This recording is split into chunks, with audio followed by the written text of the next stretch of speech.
आप सभी दर्शकों को मेरा नमस्कार।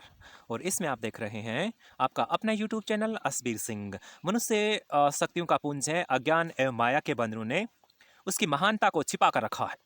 इन कसाई कलमसों से मनुष्य जैसे जैसे छुटकारा प्राप्त करता जाता है, वैसे ही वैसे उसकी दिव्य शक्तियां निखरती हुई चली जाती हैं। एकाग्रता एवं अभ्यास द्वारा मानसिक शक्तियों को बढ़ाया जा सकता है और उनके द्वारा चमत्कारिक कार्य संपादित किए जा सकते हैं। श्रद्धा और विश्वास यदि अध्यात्म जगत के दो अचूक उपादान हैं, जैसा लोहा और अग्नि इन दो वस्तुओं के द्वारा अनेकों प्रकार के हथियार, औजार, बर्तन बनाए जा सकते हैं, उसी प्रकार श्रद्धा और विश्वास के आधार पर अनेकों आध्यात्मिक चमत्कारी शक्तियां प्राप्त की जा सकती हैं। अंधेरी रात के समय सुनसान जंगल में मामूली झाड़ी भूत बन जाया करती है और उससे डरकर मनुष्य बीमार पड़ जाते हैं और कई बार मर तक जाते हैं। अपना विश्वास ही अपने लिए भूत का रूप धारण कर सामने आ जाता है। उसकी शक्ति इतनी प्रचंड होती है कि बीमार कर देना, मार डालना और उसके लिए बाएं हाथ की बात है। चूहे के काटने पर एक आदमी यह विश्वास करके मर गया कि उसे सांप ने काट खाया है। एक व्यक्ति साधारण दवा पीकर मर गया। कारण यह था कि दवा की बोतल के ऊपर गलती से जहर का लेबल किसी ने चिपका दिया था। रोगी ने समझा कि मैंने जहर पी लिया है। इसी भ्रम में उसकी मृत्यु हो गई। एक बार यूरोप के एक नगर में एक अपराधी को मृत्यु की सजा दी गई। डॉक्टरों ने इस अपराधी को अपनी क्रिया द्वारा मार डालने की सरकार से स्वीकृति ले ली। अपराधी को एक मेज पर लिटाकर उसकी आंखों से पट्टी बांध दी गई और गले के पास एक छोटी सी पिन चुभो दी गई, जिससे एक दो बूंद खून निकला। उसी जगह पर ऊपर से एक पतली नली द्वारा पानी बहाया गया, जो उसकी गर्दन पर होता हुआ मेज के नीचे टपकने लगा।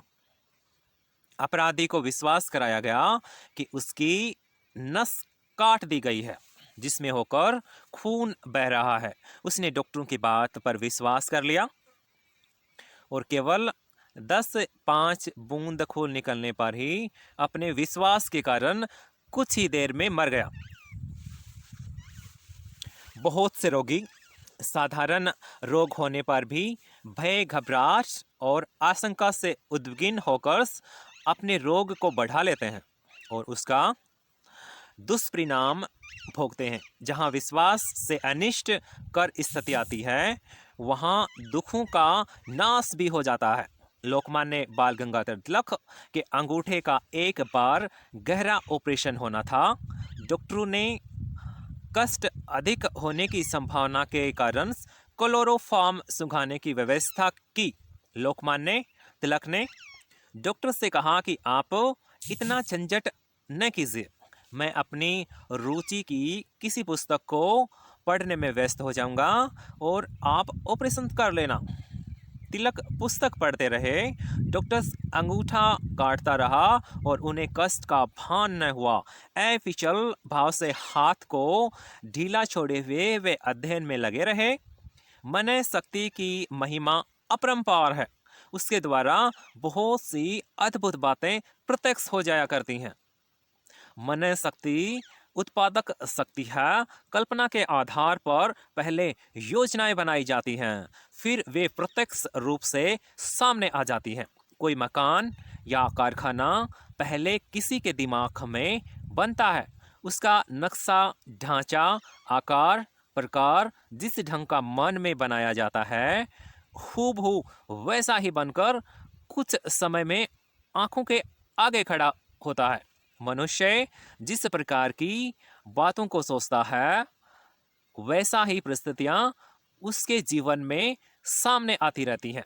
मन की उत्पादन शक्ति आश्चर्यजनक है। जो बीज मन क्षेत्र में बोए जाते हैं वे नेत्रों के सामने मूर्त रूप में फलित होते हैं। मनुष्य अपने विचारों द्वारा अपने को साधु, सन्यासी, महात्मा, विद्वान और सुसंपन्न बनाता है और अपने ही विचारों द्वारा पागल, मूर्ख, सनकी, कुकर्मी तथा दीनहीन बनाता है। अपने को उठाना और गिराना अपने हाथ की बात होती है। इतना ही नहीं, संसार में महायुद्ध, द्वेष, कलह, अशांति, अभाव, उपद्रव तथा सुख शांति सद्भाव उत्पन्न करना मनुष्य के हाथ की बात है। स्वर्ग या नरक प्राप्त करना ईश्वर और